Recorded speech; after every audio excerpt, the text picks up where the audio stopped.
आणि यानंतर पुण्यातून एक धक्कादायक बातमी येते आहे। पुण्यातल्या भावे हायस्कूल जवळ 12 विद्यार्थ्यांना एका कारनं उडवलंय। एमपीएससीच्या 12 विद्यार्थ्यांना एका भरधाव कारनं उडवलंय। चहाच्या टपरीवर चहा पिण्यासाठी हे विद्यार्थी आलेले होते आणि एमपीएससीचा अभ्यास करणारे हे विद्यार्थी होते। या विद्यार्थ्यांना कारनं उडवल्याची माहिती आहे। जखमी विद्यार्थ्यांवर सध्या रुग्णालयामध्ये उपचार सुरू आहेत। पुण्यातल्या भावे शाळेजवळचा हा भीषण अपघात। विश्रामबाग पोलीस स्टेशनचे अधिकारी सध्या घटनास्थळी दाखल झाले आहेत। अधिक माहिती घेऊया आमचे प्रतिनिधी मिकी घाई यांच्याकडून। मिकी, कसा नेमका हा अपघात झाला, काय या अपघाताबाबतचे तपशील मिळतात?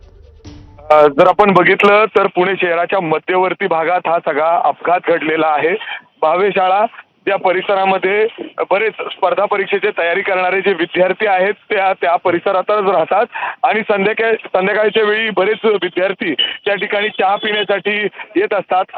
अशीच ती वेळ होती आणि सगळे विद्यार्थी त्या ठिकाणी चहा घेत होते आणि ही समोरून गाडी आली। अचानक या गाडी चालकाचं नियंत्रण सुटलं। प्राथमिक माहिती अशी देखील आहे की त्यांनी ड्रिंक केलं असावं अशी देखील पुणे पोलिसांनी या ठिकाणी आता अंदाज व्यक्त केलेला आहे। घटनास्थळी पोलीस दाखल झालेले आहेत। जवळपास 12 विद्यार्थ्यांना त्यांनी त्या ठिकाणी धडक दिलेली आहे। यामध्ये ते सगळेजण जखमी झालेले आहेत। जवळच्या रुग्णालयाला या सगळ्या विद्यार्थ्यांना 12 विद्यार्थ्यांना नेण्यात आलेलं आहे। त्यांच्यावर प्राथमिक उपचार त्या ठिकाणी सध्या सुरू आहे।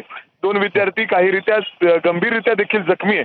मात्र शहराच्या मध्यवर्ती भागात अशा पद्धतीने ही जी आपण कार बघतोय ही जोरदार वेगाने त्या ठिकाणी आली आणि जो चालक आहे त्याचं नियंत्रण सुटल्यामुळं अशा पद्धतीने इथं हा मोठा अपघात या ठिकाणी घडलेला आहे, ज्याच्यामध्ये जवळपास 12 विद्यार्थी जखमी झालेले आपल्याला पाहायला मिळत आहेत।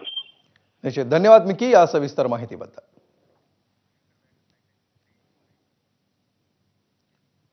तर या बातमीवर आपलं लक्ष राहील। पुढे जाऊया।